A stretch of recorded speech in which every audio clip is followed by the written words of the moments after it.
Hi friends, कसे आहात? स्वागत आहे तुमचं किचन क्वीन वसुंधरामध्ये. आज आपण आपल्या चॅनलवर पाहणार आहोत मकर संक्रांत स्पेशल गुळाच्या पाकातील खुसखुशीत असे तिळाचे लाडू. तर हे तिळाचे लाडू बनवण्यासाठी आपल्याला साहित्य काय लागणार आहे ते आधी पाहून घेऊयात. तिळाचे लाडू बनवण्यासाठी इथं मी साहित्य घेतलेलं आहे. 1 वाटी तीळ, 1 वाटी गूळ आणि त्याचबरोबर अर्धी वाटी होईल इतकी फुटाणा डाळ. तर आता आपण प्रत्यक्ष कृतीला सुरुवात करूयात. सुरुवातीला मी कढई जी आहे ती व्यवस्थित गरम करून घेतलेली आहे. कढई घेताना आपल्याला जाड बुडाची कढई घ्यायची आहे. तर आता मी तीळ जे आहेत ते व्यवस्थित भाजून घेणार आहे. तीळ आपल्याला चटचट आवाज येईपर्यंत असे भाजून घ्यायचे आणि तीळ भाजताना आपल्याला गॅसची फ्लेम जी आहे ती मंद ठेवायची आहे. मंद आचेवर आपल्याला तीळ भाजून घ्यायचे आहेत. गॅसची फ्लेम जर खूप मोठी असेल तर तिळाचा कलर जो आहे तो खूप लाल होईल.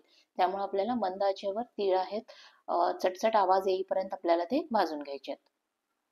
मंद आचेवर हे तीळ भाजण्यासाठी आपल्याला जवळजवळ 5 ते 7 मिनिटे इतका वेळ लागणार आहे. 5 ते 7 मिनिटानंतर हे तीळ जे आहेत ते मी एका प्लेटमध्ये काढून घेणार आहे, जेणेकरून तीळ जे आहेत ते आपले थोडेसे गार होतील.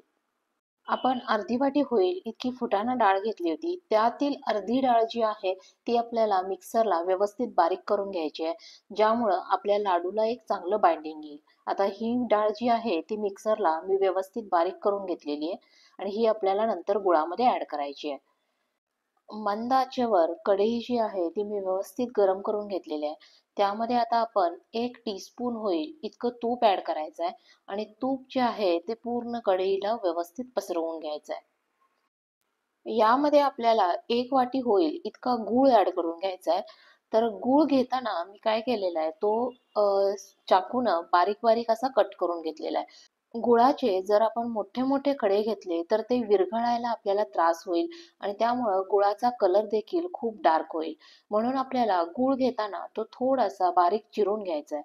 आता आपण यामध्ये 1 टेबलस्पून होईल इतकं पाणी ऍड करणार आहे. पाणी ऍड केल्यामुळं गूळ जो आहे तो करपला जाणार नाही आणि हा गूळ जो आहे तो पाक येईपर्यंत आपल्याला कंटिन्युअसली असा हलवत राहायचा आहे.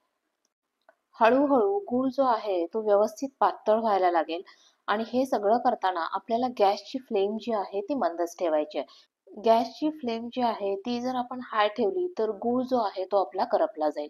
त्यामुळं आपल्याला गॅसची फ्लेम जी आहे ती मंदच ठेवायची आहे. आता आपला गूळ जो आहे तो व्यवस्थित पातळ व्हायला लागलाय आणि त्याला हळूहळू बुडबुडे यायला लागलेत.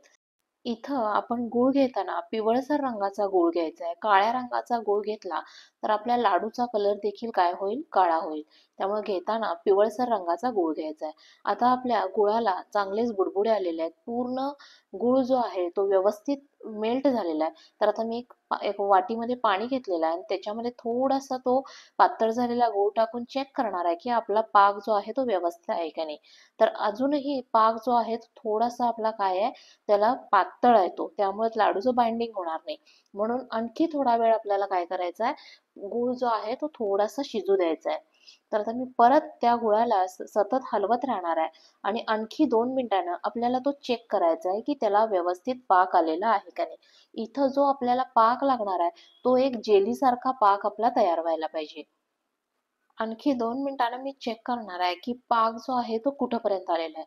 पुन्हा मी पाण्यात थोडासा पाक जो आहे तो ऍड केलेला आहे आणि चेक केलं तर आता मला असं दिसून येतोय की पाक जो आहे तो आपला जेली टाईप तयार झालेला आहे. पाक जो आहे तो आणखी पुढे गेला तर आपले लाडू जे आहेत ते आणखी कडक होतील. त्यामुळे आपल्याला पाक जो आहे इथंच थांबवायचा आहे आणि आता यामध्ये मी बारीक केलेली फुटाणा डाळ जी आहे ती ऍड करून घेणार आहे. बारीक केलेली फुटाणा डाळीची पावडर घातल्यामुळं लाडूला एक चांगलं बाइंडिंग येणार आहे. ही फुटाणा डाळ पावडर जी आहे ती आपण या पाकामध्ये व्यवस्थित मिक्स करून घेणार आहे आणि ती व्यवस्थित मिक्स करतानाच आपली जी उरलेली फुटाणा डाळ जी होती अखंड फुटाणा डाळ ती सुद्धा आपण या पाकामध्ये मिक्स करणार आहे. मिक्स करताना मी सगळी एकदम घातलेली नाही आहे, तर थोडी थोडी करून मी ते मिक्स करते. असं केल्यामुळं सगळीकडे पाक जो आहे तो व्यवस्थित लागला जाईल. सुरुवातीला आता मी फुटाणा डाळ पावडर आणि फुटाण्याची डाळ घातलेली आहे. त्यानंतर मी आपण भाजून घेतलेले तीळ जे आहेत ते थोडे थोडे करून ऍड करणार आहे. थोडे थोडे करून ऍड करून आपल्याला सगळ्या तिळांना पाक जो आहे तो व्यवस्थित लागला जाईल या पद्धतीने घालायचा आहे. आणि आपल्याला त्याची कन्सिस्टन्सी जी आहे ती व्यवस्थित मेंटेन करायची आहे. आपल्याला त्याचे लाडू वळता येतील इतकेच आपल्याला तीळ जे आहेत ते आपल्याला ऍड करायचे आहेत. जर आपल्याला वाटलं की तीळ थोडेसे जास्त होत आहेत तर आपले तीळ जे आहे ते आपण काय करायचे थोडेसे ठेवून द्यायचे. आता माझे तीळ जे आहे ते व्यवस्थित झालेले आहेत. सगळे तीळ जे आहेत ते मी व्यवस्थित ऍड करून घेतलेले आहेत आणि ते मी व्यवस्थित सगळीकडे प्रत्येक तिळाला पाक लागला जाईल या पद्धतीने मी मिक्स करून घेणार आहे. आणि मिक्स करताना आता थोडेसे तीळ जे आहेत चमच्याला चिकटलेले आहेत तर दुसरा एक छोटासा चमचा घेऊन मी त्यानं ते सगळे व्यवस्थित काढून घेतलेले आहेत आणि छोट्या चमच्यानं हलवून मी ते पाक जो आहे तो सगळ्या तिळांना लागला जाईल असा मी सगळा मिक्स करून घेतलेला आहे.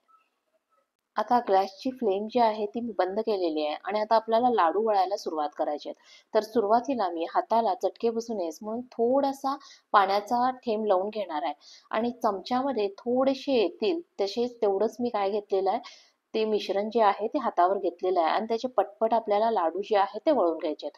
सुरुवातीला थोडेसे चटके बसतील पण नंतर ते काय होतील चटके बसायचे थांबतील. चटके बसायला लागले तर एखादा पाण्याचा थेंब जो आहे तो लावायचा आहे. तर अशा प्रकारे माझा पहिला लाडू जो आहे तो वळून तयार झालेला आहे. याच प्रकारे मी काय करणार आहे पुढचे जे आहेत ते उरलेले लाडू जे आहेत ते मी वळून घेणार आहे. आणि हे लाडू वळताना मी कढई जी आहे ती बघा गॅसवरच ठेवलेली आहे. जर आपण कढई खाली घेतली तर ती थोडीशी काय होईल गार होईल त्यामुळे पाक जो आहे तो आपला लगेचच घट्ट होऊन जाईल. म्हणून मी कढई जी आहे ती गॅसवरच ठेवलेली आहे. अशा प्रकारे मी सगळे लाडू जे आहेत ते वळून घेणार आहे. आता इथे मी सगळे लाडू वळून घेतलेले आहेत. सुरुवातीला ते थोडेसे खाली बसल्यासारखे वाटतील पण थोडेसे थंड झाले की परत आपल्याला त्याला वळून काय करायचंय व्यवस्थित आकार द्यायचा आहे. तर अशा प्रकारे हे सगळे जे लाडू आहेत ते मी दुसऱ्यांदा सुद्धा वळून छान तयार करून घेतलेले आहेत. आणि या लाडवांचा आकार बघा अशा प्रकारे एकदम गोल गुळगुळीत झालेला आहे. आणि आपण थोडंसं त्याच्यामध्ये तूप टाकलं होतं. तूप टाकल्यामुळे काय येणार आहे आपल्या लाडूला जी आहे ती शाईन येणार आहे. तर अशा प्रकारे बघा व्यवस्थित गोलसर असे लाडू जे आहेत ते तयार झालेले आहेत. इथं मी फुटाणा डाळ वापरलेली आहे तर त्याऐवजी तुम्ही भाजून सोललेले शेंगदाणे जरी वापरले तरीही ते लाडू एकदम उत्तम होतील. तर ही होती आपली आजची तिळाचे लाडू बनवण्याची रेसिपी. रेसिपी आवडली असेल तर व्हिडिओला लाईक करा, शेअर करा आणि अशाच नवीन नवीन रेसिपीसाठी चॅनलला सबस्क्राईब करा. तोपर्यंत बाय बाय.